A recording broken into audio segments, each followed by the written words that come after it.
welcome to all you viewers in today's episode of Youth Folio, our weekly roundup of interesting events, views of people from across the region, sports, music, career, dances and lots more.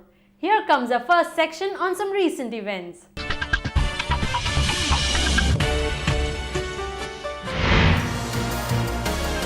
Tripura gets broad gauge connectivity with rest of India. 16 cadres of the Garo National Liberation Army surrender in Meghalaya. Manipur Valley suffers strike and protests for implementation of inner line permit. Nagaland Chief Minister gets Lifetime Achievement Award in Transformation from Indonesia. Delhi Police holds cancer screening camp for Northeast women. Arunachal Pradesh celebrates Longte Festival.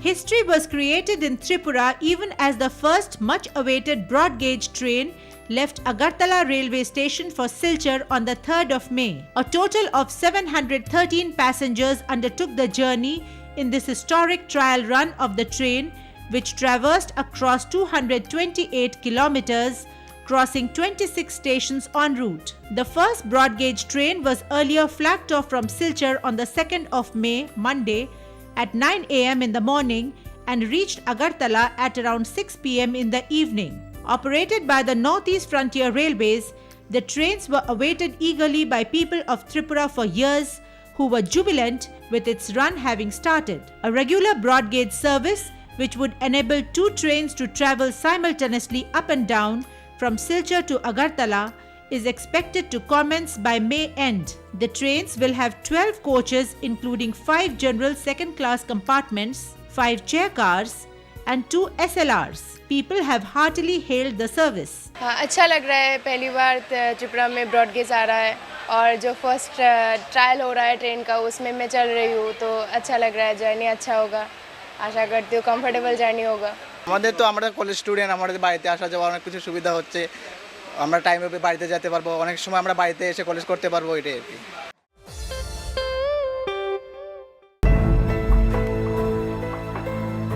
16 militants, including 14 from the banned Garo National Liberation Army or GNLA and 2 from the United Liberation Front of Assam or ALFA, surrendered before Meghalaya Home Minister Roshan Varjari along with arms on the 4th of May. A prize surrenderee was self-styled area commander of GNLA, Pilipot D. Shira, along with his 2 deputies. A huge cache of arms and ammunition were also deposited by them during the surrender ceremony, which include 4 AK rifles, INSAS, carbine, 6 pistols, a grenade, 4 handsets, 9 AK magazines, 342 live rounds of ammunition, etc.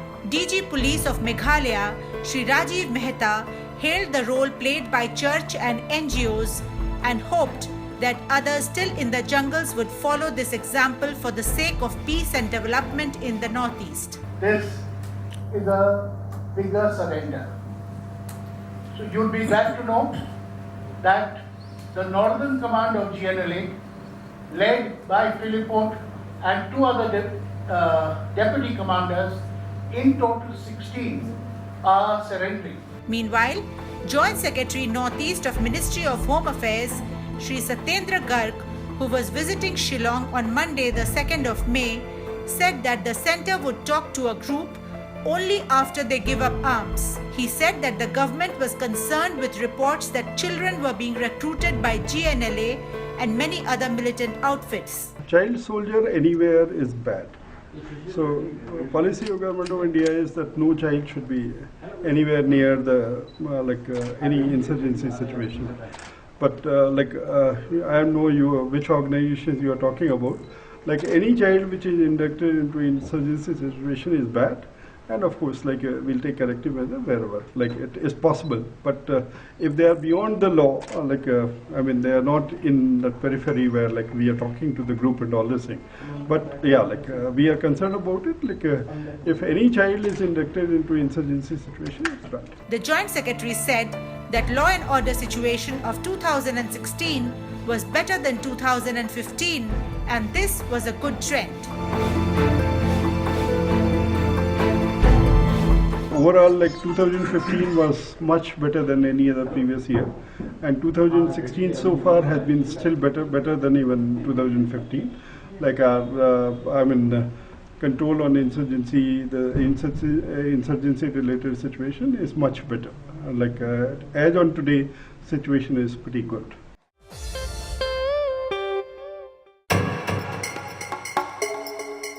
Imphal, the capital city of Manipur, is in turmoil again with protests for enactment of the Inner Line Permit or ILP reaching a crescendo. The 6th and 7th of May suffered from a 42-hour shutdown strike by the Joint Committee on Inner Line Permit or JCILPS. Protesters moved to the streets to punish anybody who dared to flout the shutdown. Fires were put at various spots on roads to stop vehicular movement, and protesters moved with sticks and other objects in hand. The strike and protests are the means adopted to show angst in the delay in enactment of legislation to enforce ILP in Manipur and delete non-locals from the voters list. Many people who had urgent works suffered. ban tawjariba si Manipur da Inner Line Permit system chanahanbiyu haiduna akoina matam kaya gi mamangdagi misimina kaya ama thokre masidai sida ngasi gi paliba lenga sina bill ahum ka pass tawire adubu thabak oina ngasi phawda onthok piraktaba sina maram oiraga akoi praja miyamna ngasi gi government da amadi center gi government da su akoina haijari athuba matamda Inner Line Permit chanahanbiyu aduga loinana akoigi randam asida noma kamdana mito miyam chakana chamjal laiba thamjal laiba asida akoigi yellow mi singje mutkirgada haibagi akiba amadi chingnaba phawrakba tungi leoriba miron singi damakta khoina khanjari harerga akoina ngasi government gi mathakta ngasi paliba lengachigi mageida khoina bannaji tawjabani.